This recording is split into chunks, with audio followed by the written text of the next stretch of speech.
Сәлеметсіздер ма, құрметті супер көрермендер. Бүгін сіздермен көрермендердің сұрауы бойынша өзбекский плов дайындаймыз. Видеоның соңына дейін бізбен бірге болыңыздар. Ол үшін бізге 1 килограмм лазерный күріш қажет.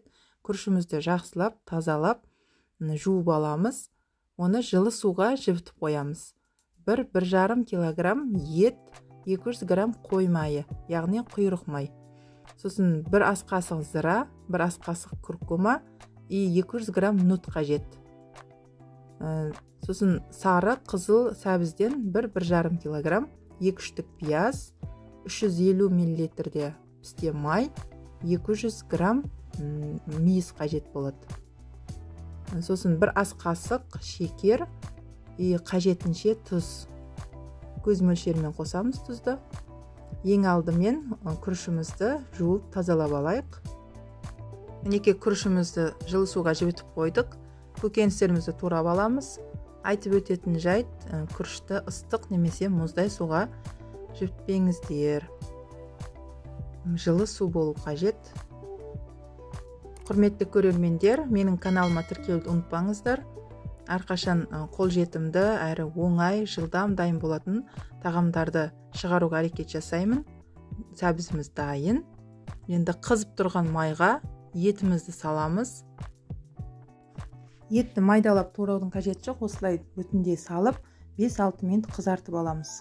Неге енді үстінен пиязымызды салып, пиязды да 1-2 минут жақсылап араластырып ұстаймыз. Қатты қызартып қуырудың қажеті жоқ. Етті уайымдамаңыздар, ет плов дайын болғанша өзі әдемі болып дайын болады етте. Әдемі болып пісіп шығады. Енді осының үстінен сәбіздерімізді салып, жақсылап осылай тегістеп аламыз. Бұны араластырмаймыз. Ешқандай, тек қана үстінен басып, тегістеп, үстінен нут, мейіз, сосын зыра, күркума, тұз, шекер салып, барлығын ретімен салып шығамыз. Бұл жерде нутты бағана мен сіздерге айтуды ұмытып кетіппін. Нутты 12 сағат бұрын суда жібітіп алу керек. Өйткені ол пісуі қиын, сол үшін ұмытып кетпеңіздер. Кемінде 5-6 сағат тұру керек суда, егер уақыттарыңыз болмаса. Сосын оны жай отта тағам пісірудің алдында пісіріп аласыздар. Мінекей. Барлығын салып шыққан соң су құямыз. Суды көп құймаймыз, қараңыздар. 200-250 мл жеткілікті. Бетіне ешқандай су шыққан жоқ, дәл осылай. Енді осыны 20 минутқа бетін жауып қалдырамыз. 20 минут өтті, ашып көреміз. Мінекей су бетіне шығып, осылай әдемі болып қайнап жатыр. Енді осыны бетіне құйрық салып, құйрық майымызды салып, тағы да 20-30 минутқа жай отта қайнататын боламыз. 20 минут уақыт өтті. 20 минуттан кейін мінекей су тағы да көтерілді, бетіне шықты, қараңыздар. Енді осының үстіне күрішімізді саламыз. Күрішті судан ажыратып алдық.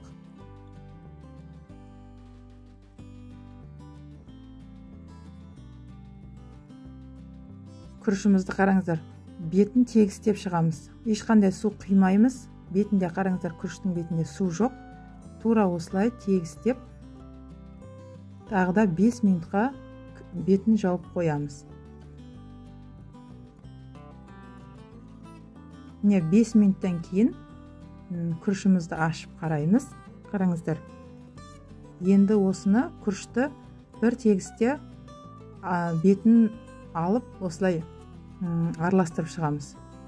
Ешқандай астындағы горох, сәбіздер қосылып кетпеу керек. Тек қана күріштің өзін ғана бір тегісте қылып, осылай астындағы нелерін бетіне шығарып, осылай тегістеп шығамыз. Қараңыздар, енді осыны тағы да 10 минутқа қалдырамыз. Міне 10 минут уақыт өтті. 10 минуттан кейін ашып, енді осыны тағы да бір рет бағанағындай күріштің өзін ғана араластырып аламыз.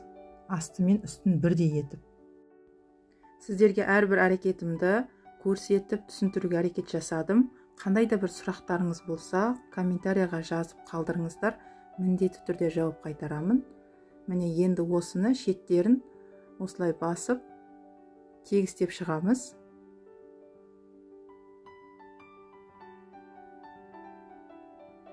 Осының бетін тарелкамызбен жауып 20-25 минутқа бұқтырып пісіріп аламыз. Міндетті түрде жасап көріңіздер осы рецептпен. Мінекей 25 минут уақыт өтті. Енді ашып көреміз. Пловтың иісі керемет болып шығып жатыр. Пловымыз дайын. Қараңыздар. Барлығы әдемі болып пісіп шықты. Күріш ешқандай бір-біріне жабыспаған. Не дейді, шашпа плов дей ма? Шашпа плов болып шықты. Міндетті түрде жасап көріңіздер. Енді осының етін майдалап турап, пловымызды тарелкаларымызға салып шығайық. Негізі менің байқағаным, бір Өзбекстанның өзінде плов дайындаудың әдістері өте көп. Әр қаласында әр түрлі плов дайындайды. И олардың дәмдері де әр түрлі ерекше, бір-біріне ұқсамайды. Сіздер қандай рецептпен дайындайсыздар? Бөлісе отырыңыздар. Ас болсын барлықтарыңызға.